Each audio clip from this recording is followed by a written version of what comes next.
اعوذ باللہ من الشیطان الرجیم بسم اللہ الرحمن الرحیم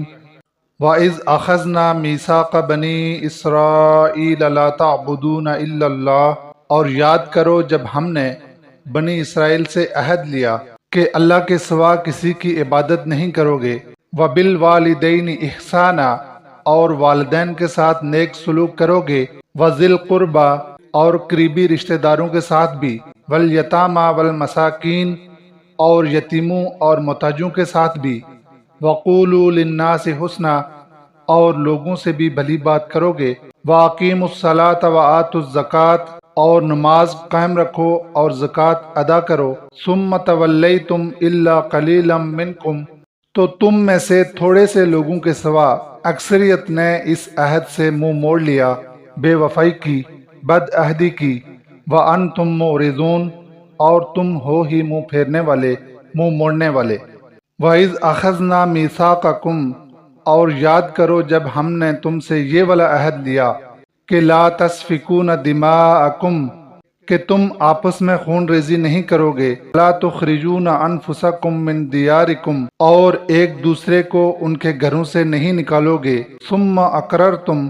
اس پر تم نے اقرار کیا، وانتم تشہدون، اور تم اس پر گواہ ہو، مانتے ہو کہ ایسا ہی ہوا تھا۔ یہ اصل میں یوشع ابن نون کی قیادت میں جب انہوں نے فلسطین فتح کیا، اس کے بعد انہوں نے ایک حکومت نہیں بنائی بلکہ 12 قبیلے تھے اور 12 حکومتیں بنائیں، اور ہوتا یہ تھا کہ یہ برادریاں تھیں، آپس میں لڑتی تھیں۔ ویسے تو چلو قبیلے ہیں، لیکن قبیلوں کی آپس میں لڑائیاں ہوتی تھیں، اس میں پھر ایک دوسرے کے ساتھ یہ والی ساری حرکتیں کرتے تھے۔ تو یہ عہد ان سے لیا گیا تھا کہ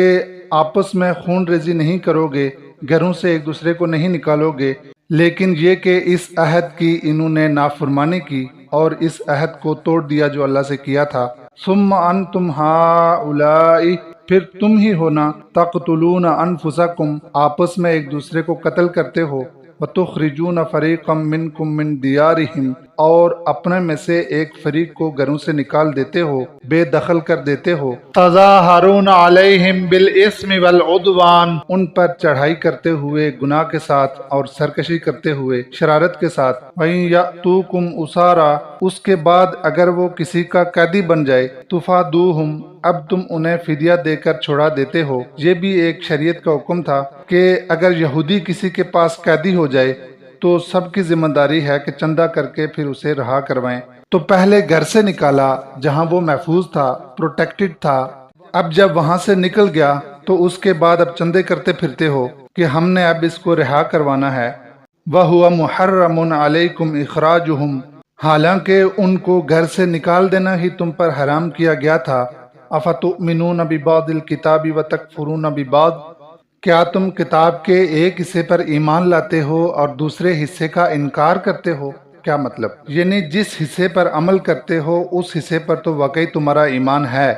اور جس حصے پر عمل نہیں کرتے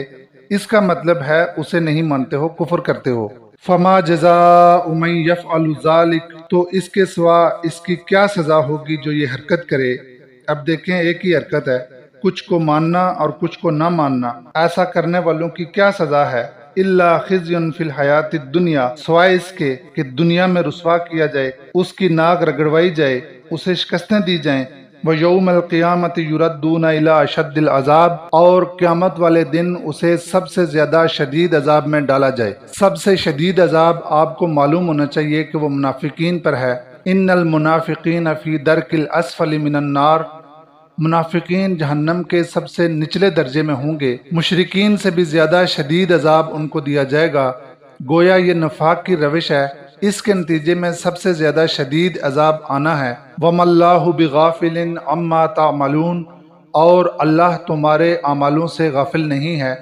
لوگوں کو تو تم چکر دے سکتے ہو، نیک بن کر دکھا سکتے ہو، جھوٹے کو سچا اور سچے کو جھوٹا ثابت کر سکتے ہو، لیکن اللہ کو تو چکر نہیں دے سکتے۔ اولئک الذین اشتروا الحیاۃ الدنیا بالآخرہ، یہ وہ لوگ ہیں کہ جنہوں نے دنیا کی زندگی خرید لی ہے آخرت کو بیچ کر،